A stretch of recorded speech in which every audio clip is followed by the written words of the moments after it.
Jamaah hadani Allah wa iyyakum ajma'in. Bab sabar. Kita masih ada di hadis pertama.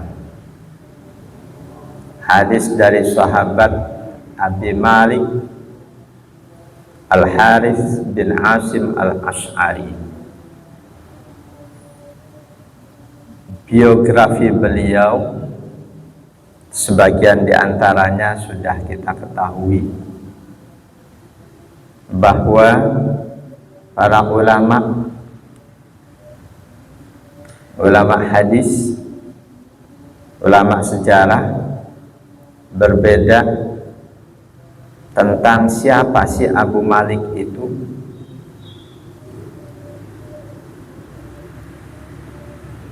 Ada kurang lebih 10 pandangan. Di antara yang terkenal dari pandangan itu bahwa sahabat Nabi yang dilakobi, yang dipanggil Abu Malik adalah Al-Harith bin Asim Al-Ash'ari. Beliau, sang sahabat ini, tidak banyak meriwayatkan hadis, cuma 27 hadis. Dari 27 itu ada 2 yang diriwayatkan oleh Imam Muslim. Satu diantaranya hadis yang ada di Riyadhus Shalihin ini. Satunya lagi, ini yang sedang akan kita nukilkan sebagai tambahan pengetahuan buat kita. Hadis tentang 4 perilaku jahiliyah yang ternyata, kata Rasulullah, banyak diperbuat oleh umat beliau. 4 perilaku jahiliyah, sudah tentu perilaku menyimpang, perilaku yang tidak sesuai dengan ajaran Islam, yang ternyata banyak diperbuat oleh umat beliau. Hadis ini ternyata juga diriwayatkan oleh Imam Bukhari.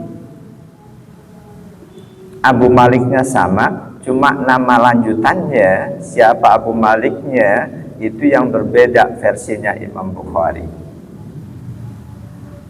Kata Imam Bukhari, an Abi Malik atau Abi Amir, dari Abu Malik atau Abu Amir, versinya Imam Bukhari. Jadi hadis kedua dari sahabat Abu Malik yang diriwayatkan oleh Imam Muslim adalah hadis tentang 4 perilaku jahiliyah yang ternyata banyak diperbuat oleh umat beliau. Ini peringatan buat kita dan seluruh saudara muslim kita. Hadisnya an Abi Malik Al-Ash'ari radhiyallahu anhu qala, dari sahabat Abu Malik Al-Ash'ari radhiyallahu an, beliau berkata, anna Nabi sallallahu alaihi wasallam qala, bahwa Nabi sallallahu alaihi wasallam telah bersabda, arba'un fi ummati min amril jahiliyah. Arba'un, ada 4 perkara fi ummati, di tengah-tengah umatku, banyak dilakukan, diperbuat oleh umatku, min ambil jahiliyah, yang keempat perkara itu termasuk perkara jahiliyah. Ajaran jahiliyah yang tidak sesuai dengan Islam, dengan ajaran Islam yang seiring diutusnya Rasul, ajaran-ajaran seperti itu dimusnahkan. Jadi ajaran Islam tidak mutlak memusnahkan ajaran sebelumnya, tidak. Meskipun ajaran jahiliyah ternyata itu, bila ternyata itu sesuai dengan ajaran Islam, oleh Rasul dipertahankan. Yang dari situ ulama usul membuat kaidah usul fikih al-adah muhakkamah. Adat itu kadang bisa dijadikan hukum. Nah, 4 ajaran jahiliyah yang banyak diperbuat umat Rasul ini termasuk ajaran yang oleh Rasul hendak dimusnahkan, Yang sudah semestinya umat Islam, kita-kita yang ngaku sebagai umat Rasul, tidak melakukan hal itu.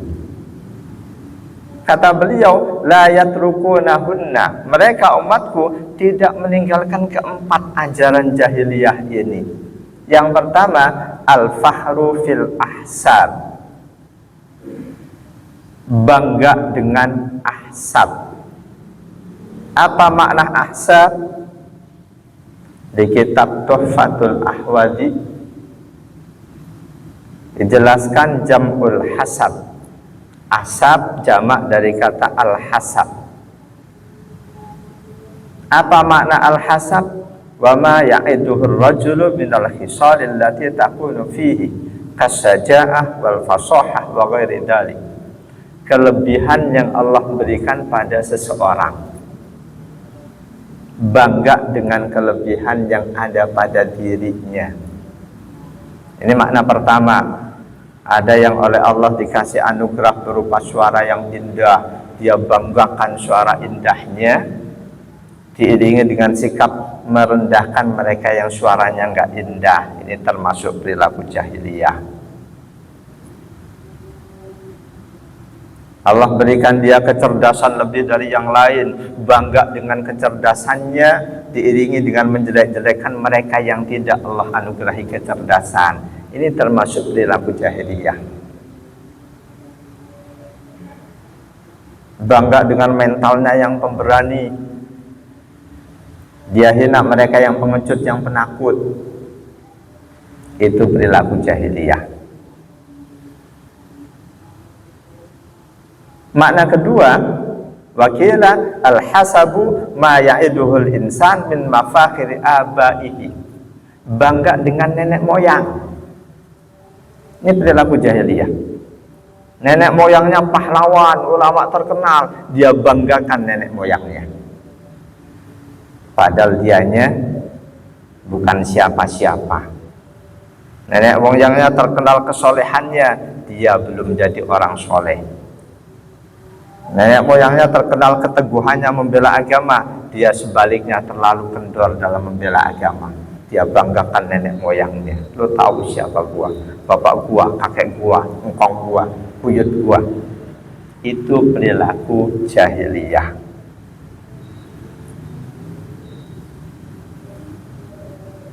Apa yang disabdakan oleh Rasul memang fakta. Banyak yang bangga karena merasa nenek moyangnya dia keturunan orang-orang terkenal. Dia bangga-banggain keturunannya, nenek moyangnya. Orang-orang yang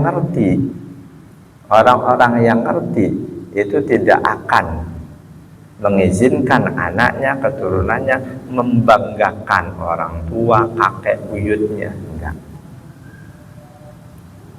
Di antaranya kisah Kiai As'ad Samsul Arifin. Beliau mesantren ke Mbah Khalil Bangkalan, salah seorang yang diyakini sebagai aulia ilah di Madura, berangkat bersama sepupunya. Kiai As'ad sama bapaknya dipesan, kamu ke sana bukan untuk nyantri, bukan untuk ngaji, tapi untuk ngabdi pada Kiai Khalil. Saudara sepupunya sama orang tuanya dipesan, kamu di sana harus ngaji serius. Yang satu dipesan, kamu harus mengutamakan ngabdi pada kiai. Yang satu dipesan, kamu harus serius ngaji. Sama-sama putra ulama terkenal. Ketika sampai di pesantrennya Mbah Khalil Bangkalan, rupanya Allah sudah beritahukan hal itu kepada Mbah Khalil. As'ad, karena pesan ke bapakmu, kamu mengabdi kepadaku, tempatmu di sini, dekat dengan rumahku supaya aku gampang kalau perlu sama kamu. Yang satu karena dipesan untuk ngaji, ditempatkan di kamar-kamar santri. Ya, As'ad ikhlas dengan itu. Ternyata hasilnya santri yang niatnya mengabdi kepada kiai, justru Allah lebih berikan ilmu, dibanding santri yang niatnya mengaji kepada kiai. Banyak kisah lain santri yang lebih senang mengabdi ke kiai, ke guru, ternyata lebih Allah berkahi, lebih Allah kasih ilmu dibanding santri yang serius ngaji tapi kurang mengabdi kepada kiai. Jamaah dan Allah wa yakum ajma'in. Jadi perilaku jahiliyah pertama membanggakan nenek moyang atau membanggakan kelebihan yang Allah berikan kepadanya. Kita punya keturunan baik-baik, itu takdir Allah. Mereka yang nasabnya kepada Nabi nggak bisa dibuat-buat.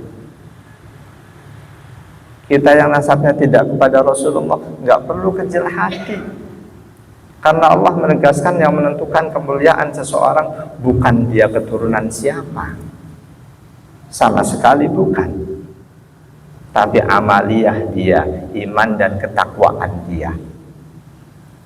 Meskipun keturunan Nabi, keturunan Rasul, ketika ketakwaannya jeblok, keimanannya jeblok, masih lebih baik mereka yang keturunan ateis tapi iman dan ketakwaannya mantap. Yang kedua, watta'nu fil ansab, mencela seseorang karena nasabnya.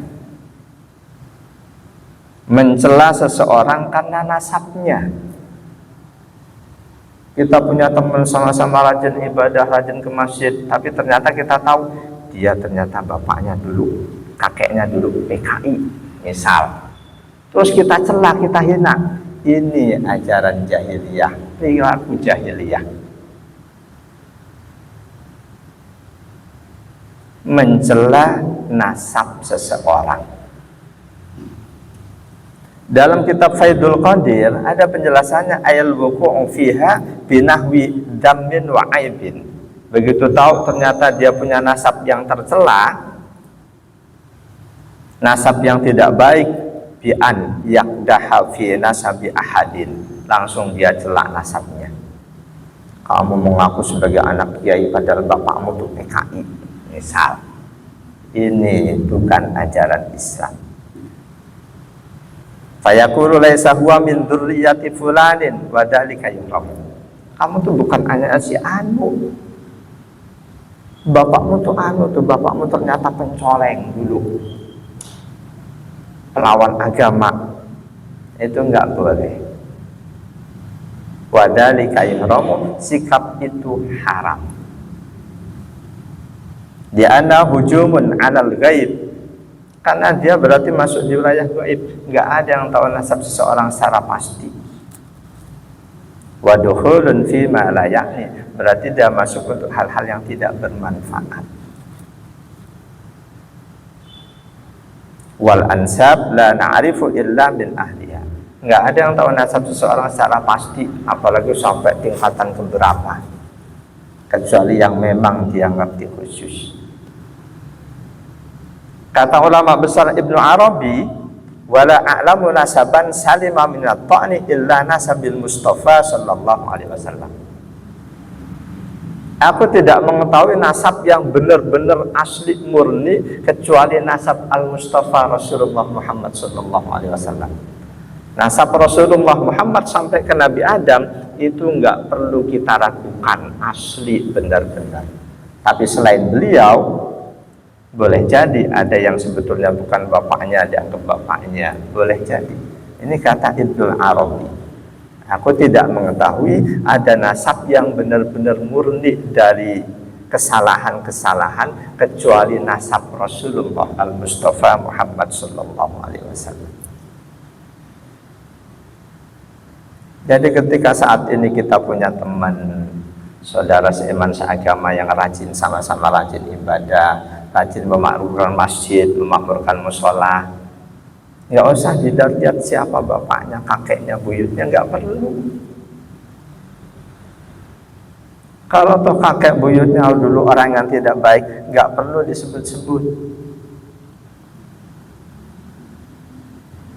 menyebut-nyebut kakek buyut yang nggak baik, lalu kita jelek-jelekan dia, itu perilaku jahiliyah.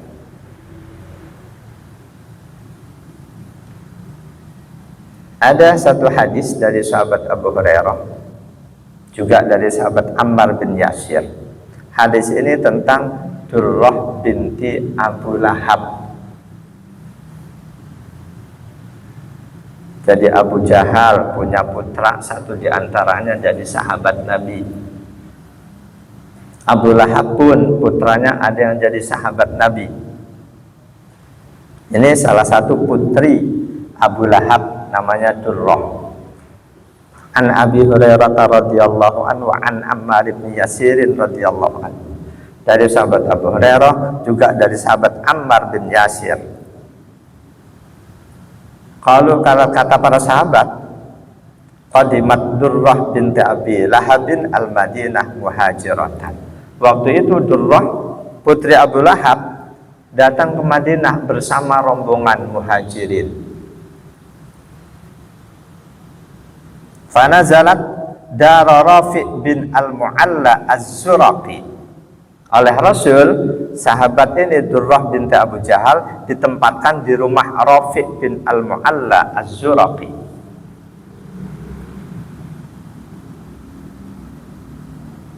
Faqala laha niswatun jalasna ilaiha min bani Zuraqi Juraikin.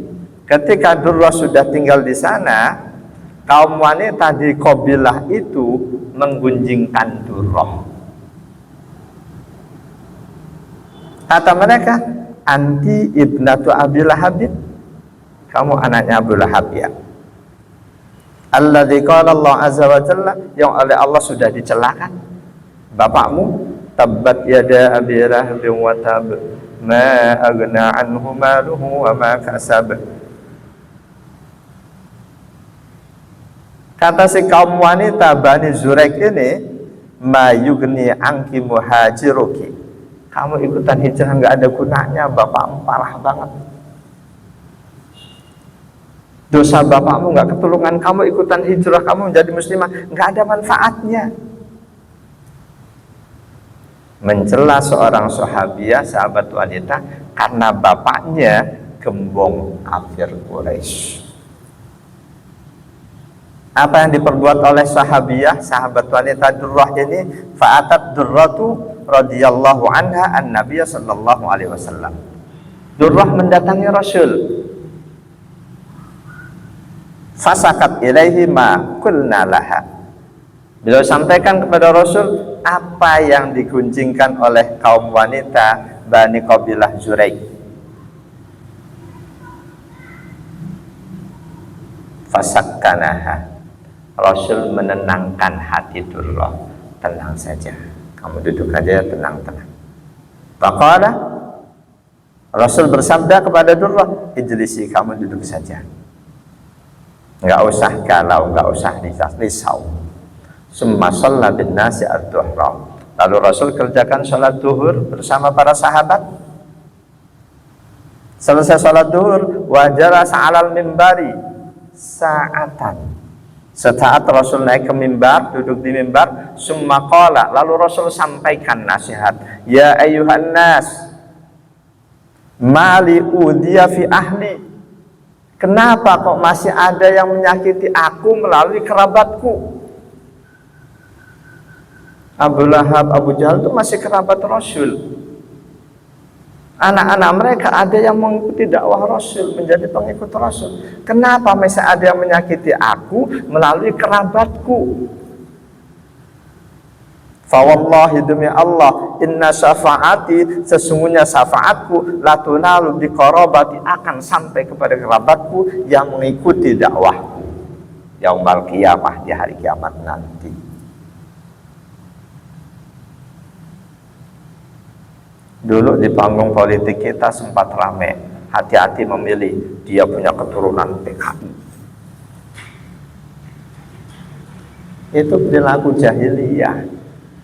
Nggak perlu kita lihat siapa bapaknya, kakeknya, buyutnya. Ketika dianya baik, ya sudah, yang kita lihat dianya itu.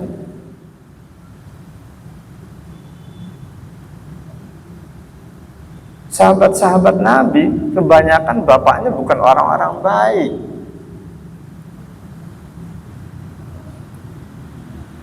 Umar bin Khattab, Utsman bin Affan, bapaknya tuh bukan orang-orang baik.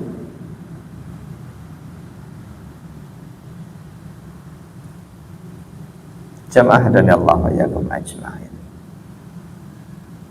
Lalu berlaku jahiliyah yang ketiga, al-istisqa'u bin nujum. Meyakini akan turun hujan ketika ada bintang tertentu yang terlihat.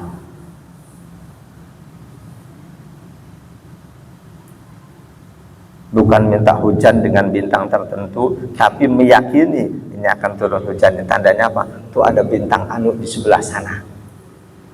Itu perilaku jahiliyah. Masih di kitab yang sama, Faidul Qadir, ay i'tiqadu anna nuzulal matari biduhuri kada. Meyakini bahwa kalau ada bintang ini posisi di sini, ini pasti akan turun hujan. Ini perilaku jahiliyah, wa huwa haramun. Perilaku seperti ini haram. Haramnya nggak main-main, li'annahu israkun dhahirun. Itu termasuk syirik yang terang-terangan. Kapan hujan, di wilayah mana hujan, semuanya Allah yang menentukan, bukan bintang. Kalau sekedar ini Allah mau turunkan hujan, ini tandanya apa? Tandanya tuh ada bintang di situ, misal. Bukan bintang yang dianggap menurunkan hujan, tapi diyakini tetap Allah. Ya, itu lain masalah.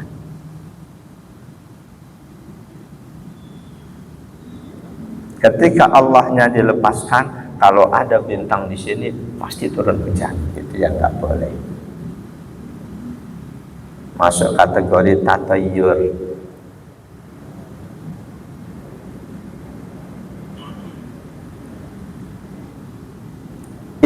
La fa'ila illallah. Karena tidak ada yang bisa melakukan apapun kecuali Allah. Yang bisa menurunkan hujan, menghentikan hujan cuma Allah. Kita manusia cuma meminta, berikhtiar meminta. Ketika turun hujan lebat banget disertai angin, Rasul ajarin mintanya sesuai syariat.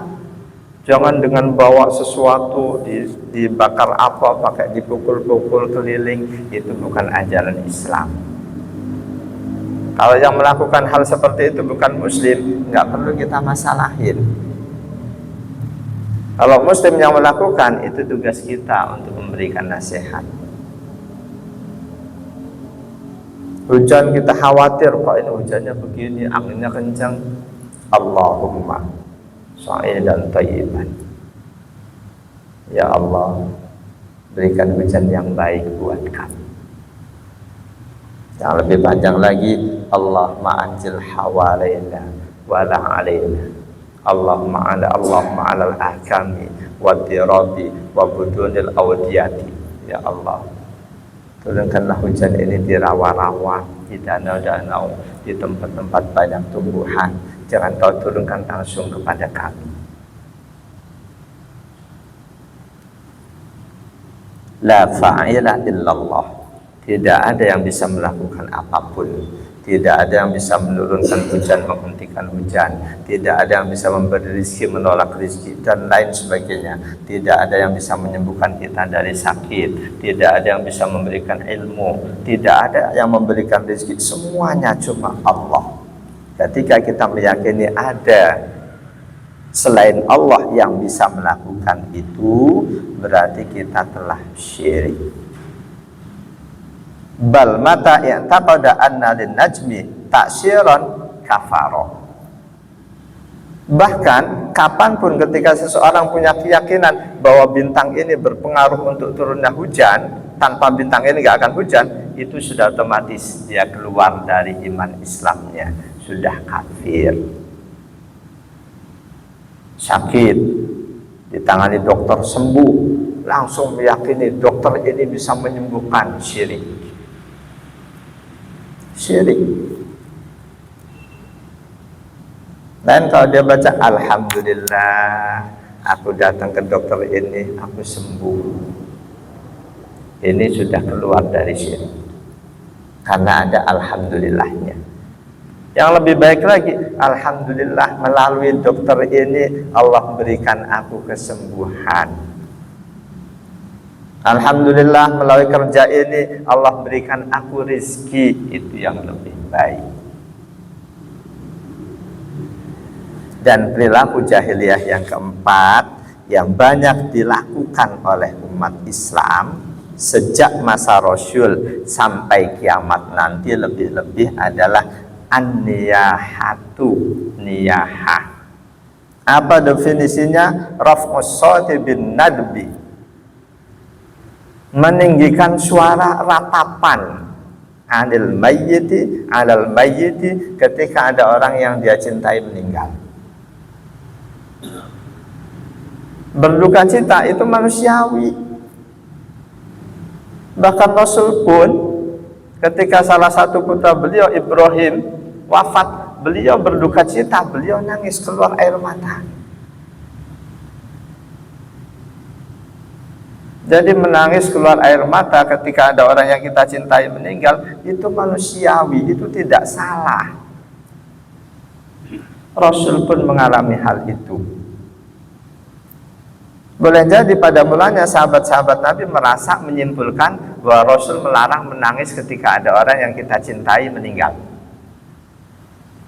Menangis keluar air mata. Ketika Rasul Ibrahim meninggal, Ibrahim alaihissalam meninggal, putra beliau, Rasul keluar air mata. Sahabat Abdurrahman bin Auf nanya, wa anta ya Rasulullah,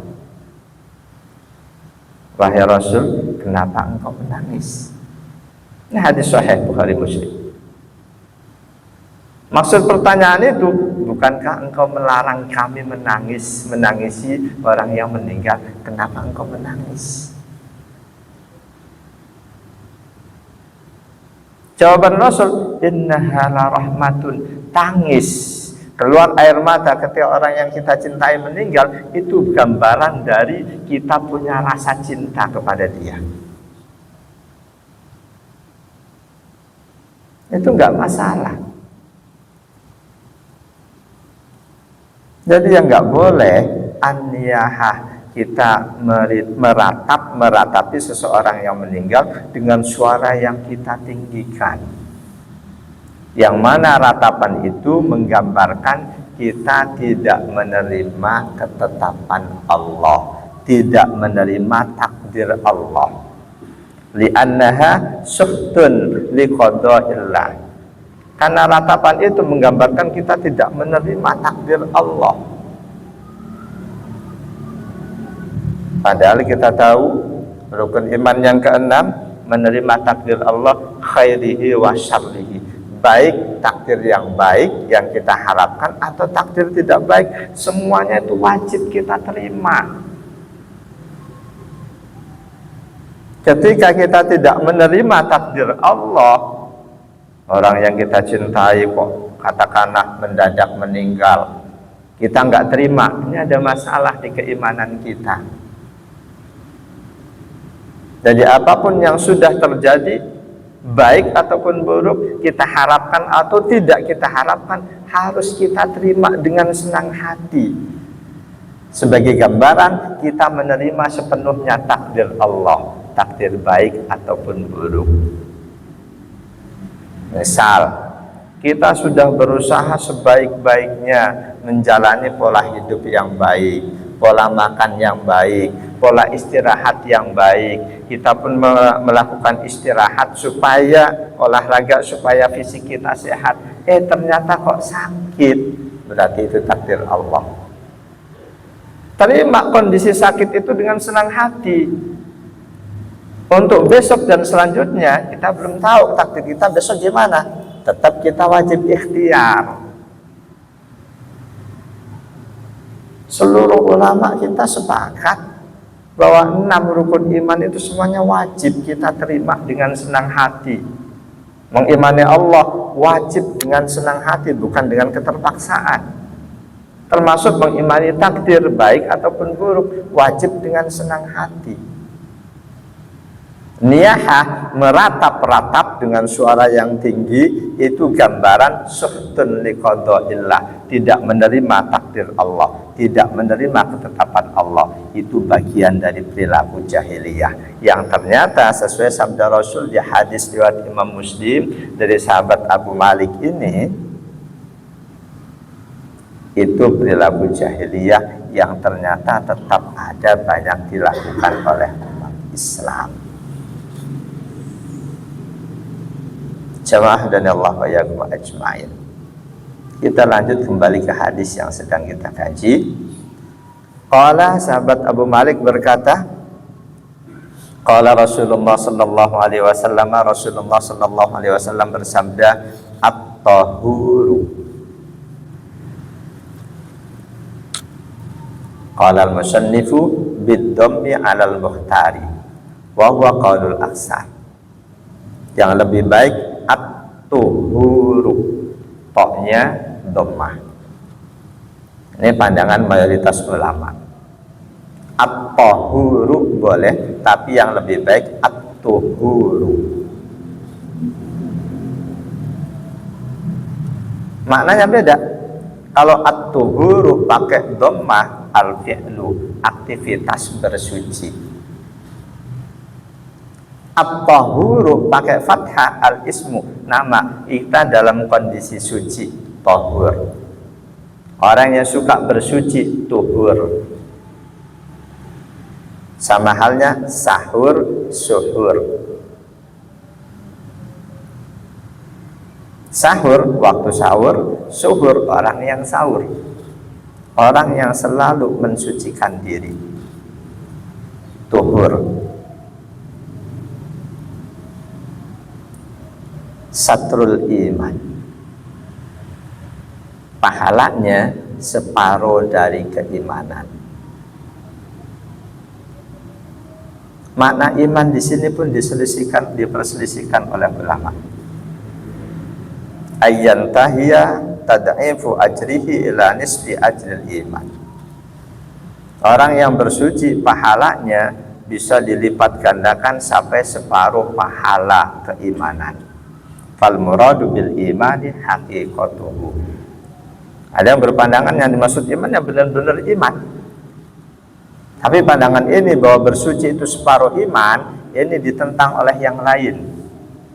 Alasannya bi anna sholata afdalu minal wudu. Salat itu lebih tinggi kedudukannya dibanding wudu, dibanding bersuci. Wala yaridu fiha dzalik. Padahal untuk salat aja enggak ada as-sholatu nisful iman, enggak ada. Masa suci yang kedudukannya di bawah sholat kok nisbul iman, satrul iman?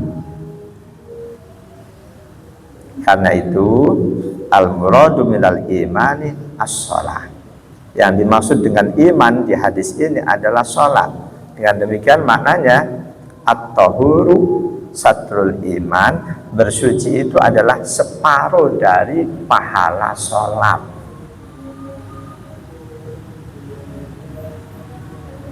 Iman maknanya sholat, ada diperkuat di Al-Quran Al-Baqarah 143. Wa ma kana Allahu liyudhi'a imanakum. Maknanya, dan Allah tidak akan menyanyiakan pahala sholat kalian, bukan pahala keimanan kalian. Ini kisahnya dulu ketika sholat menghadap ke Baitul Maqdis. Lalu selanjutnya kiblat kita oleh Allah dipindah ke Baitullah, Ka'bah. Ada di antara orang-orang muslim, sahabat Nabi yang dulu sholatnya menghadap Baitul Maqdis dan mereka sudah meninggal, nggak sempat menghadap ke Ka'bah Baitullah. Kerabatnya khawatir, jangan-jangan saudara kita yang dulu sholatnya menghadap ke Baitul Maqdis itu sholatnya nggak berpahala. Turun ayat ini. Wa ma kana Allahu liyudhi'a imanakum. Allah tidak akan menyanyiakan pahala sholat kalian.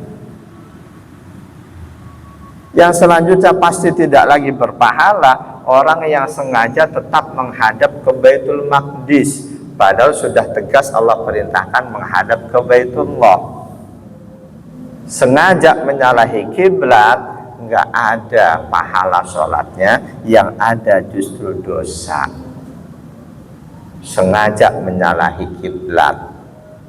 Kita tahu kiblat ke arah barat, condong ke barat laut, sengaja kita condong ke arah selatan, itu haram hukumnya. Wallahu a'lam.